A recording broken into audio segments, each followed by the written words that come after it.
We're here this evening with Bruce Nordman, who's the head of Group 175 here in Canton. He lives in Vassar Park, and he has a long time effort trying to get the Canton Police Force up to 175 members. And how are you coming on that project? We are making progress in every area except with the mayor releasing the funds to hire the 25 police officers. At the last council meeting, there was a formal resolution adopted, which is non-binding, that when the parks levy passes, that the funds that the city gives to the parks department, which is estimated to be $1,200,000, be allocated for public safety. Now, we understand that that is a non-binding resolution, but we met with President Shulman to discuss this issue, and he was very gracious to give us an hour and a half of our time. We then met with Councilman Frank Morris, who proposed it, and it passed unanimously. All right, this is step one. We intend to force this to its final conclusion.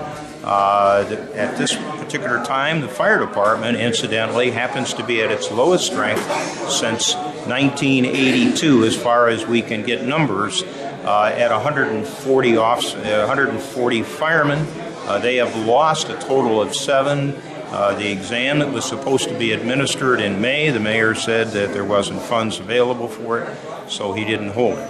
There is a civil service exam coming up on October the 30th and one on November the 7th for the police and fire, in which there are 12 individuals that the mayor says that they are going to test. We are saying that that is not sufficient, that when he took office, the police strength was at 177. The fire department, according to the SAFE Acts with the federal government, says that the fire department should be at a strength of 173. The calls that the fire department made last year have increased by 8.2%. The monies generated by the fire department, emergent EMS, clearly pay for itself. That's an issue also that is under the banner of public safety. We will carry this forward. If the monies are not allocated to hire the 25 policemen, we intend on carrying this all the way to the ballot box next May in the primary elections to get it done. We are looking for sooner, not later. The citizens of the city of Canton have dealt with this issue far too long, and with them, it's an emergency issue. It is not a tomorrow issue. And we will continue to hammer this on September the 9th at the next city council meeting. I intend to have some good news to present at that time. It would be a good time for another interview because Group 175 is dedicated as activist citizens to make sure that this goal gets achieved. What if the park levy doesn't pass? What does that do to the discussions you've been having with council persons and the administration about applying that money to safety forces in Canton? If the parks levy does not pass, then it's going to be as is today. There will be no monies from the Parks Department to go into the general fund. So that resolution will be null and void. We have no intentions of backing away from this issue. We are grateful to Councilman Morris and President Shulman for their counsel and advice in this matter to get it thus far. We are not going to fold our tent. We intend to pursue this through any legal means that we possibly can to get the police force to 175. I did provide the city council people this evening with a study that was done by neighborhood by a neighborhood research company, and they listed of the 100 most violent cities in the United States that have a population of 25,000 or more, the number of crimes per 1,000 people. The city of Canton, this is violent crimes which include aggravated assault, killings, and rape, that they listed the city of Canton as being the 62nd most dangerous city in the United States, only preceded by the city of Cleveland, which ranked number 33. Our city north of us, Akron, didn't even make the top 100 in terms of the most dangerous city, nor did Dayton. And Cincinnati, Lima, and Toledo were considered less dangerous than the city of Canton. I think this is a horrible statistic to have the city of Canton to be attached to being the 63rd most violent city in the United States. And this is coupled with cities like Detroit and Flint, Michigan, from the area in which I was, that I used to reside in before I moved to Canton, Ohio. I think this is a terrible eyesore for the city of Canton to have this attached to their name. This gives additional validity to the fact that we are talking about additional police officers. We know that in the process of policemen making their calls on 911, they're called off sometimes 2 and 3 times before they get to an eventual site. The mayor says crime's down. My position, as I said on June the 15th, is reported crime is down. Crime is not down.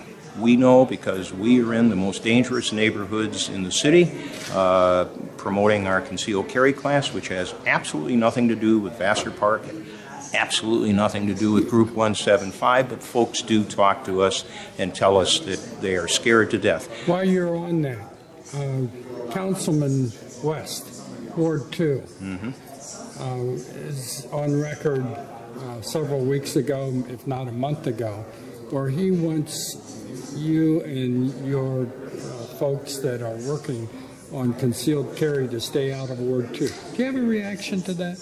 I didn't respond to him because it's really not worth a personal response to him. What we are doing is in the interest of the city. I'm not looking to engage Councilman West in any of his statements. He even came back on Facebook to say it's everybody's right to do drugs as well as to carry weapons. It's for me to respond to that kind of commentary, I think, is really not worth my time. We are going to continue to do whatever we possibly can to promote safety within the city of Canton in a legal way, and we are going to go forward with it. And that includes continuing in Ward 2? That and 4 and that 3 is that's 5, going to 6, continue 7, 8, 9, in the city 1? of continue in the city of Canton, and we get people that are beyond the city of Canton that do attend our classes. We will do everything that we possibly can to promote safety within the city of Canton in all wards. On another topic, I'm sure you've read in the press that Sheriff Meyer is still having trouble getting the deputies that he needs to get the county jail up to 501 beds. Any reaction to the continued delay in staffing to the level to get that jail up to standard? Well, we most certainly want to help the sheriff in any way possible. We do know that there is great difficulty in terms of processing people through the system, the physical part of the test, the written part of the test, passing the drug tests, which unfortunately happens to be a great number of people. I will better be able to answer that question on or before September the 9th. I will let you know as soon. I had a meeting today, and I can't tell you with whom at this juncture because it's not quite final, but by next week we expect to have the availability of some tremendous recruiting availability and support. We want to continue to support not only the sheriff. We had a meeting this past week at our request with Andrea Perry, who is the interim safety director and the chief of police, stating our concern over this issue with the city of Canton. We will continue to try to help the sheriff in his recruiting efforts to get enough personnel. And your city has a similar problem in getting qualified people to fill the slots that you want filled. Is that correct? Well, we intend, through a project that we're working on at the moment, which I can't quite announce yet, to have a phenomenal, if it happens the way the meeting that happened this morning leads to, we will have a very, very good continuing source of recruits. And that meeting was with the chief of police and the safety director? No. Okay. The meeting with the chief of police and the safety director moved us towards where we're going today. I see. They are very solicitous to us getting more police officers and firemen. Now, the question of the number is not up to the safety director and or the police chief or the fire chief for that matter. That's another matter. We are pushing it very hard. We were, due to the limitations of time this evening, there was not enough time to get into the last meeting that Frank Morris happened to bring up, that there was not an exam done for the firemen. The firemen have lost 7 people, as I mentioned, at a strength of 140. This is the lowest strength that the fire departments had since 1982. That's as far as I have numbers back, and to go back any further, this is really not, it really doesn't answer the question. The number of calls that the fire department has made are last 2012 against 2009, when the federal government was looking for the safety grants, where the federal government says the force should be 173. This 175 number here, I just happened to give my badge away to somebody who just wanted to lend support tonight. These numbers of 173 and 175 are locked in numbers that we have from good sources that is important for us to continue to move to. As I mentioned, the number of calls since 2009 and 2012, the runs that the fire department made have increased by 8.2%, with the lowest number of firemen that they've had since 1982. The police department is in a reactive mode rather than a proactive mode in terms of accomplishing safety. We've had people come up here this evening who say that their neighborhoods are unsafe. Now, we support ShotSpotter. We support neighborhood marches. We support neighborhood associations. But we want, and we are going to get, more citizen activation in terms of demanding police protection.